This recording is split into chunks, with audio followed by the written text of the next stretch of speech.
Welcome to our tutorial about the coordinate system in Autodesk Inventor. In the left bottom corner, we've got a 3D system indicator.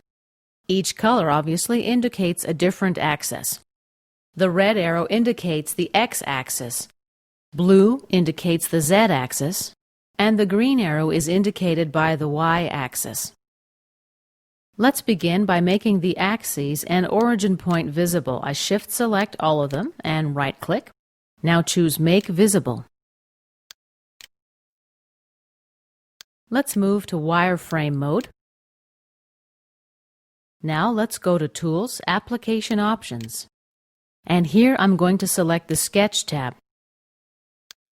In the Display Control area, we can check the Coordinate System indicator to make it visible. Apply and close. Now when I double-click on the sketch, the coordinate system is available to me right here. Let's exit this sketch. And this concludes our tutorial about the coordinate system indicator.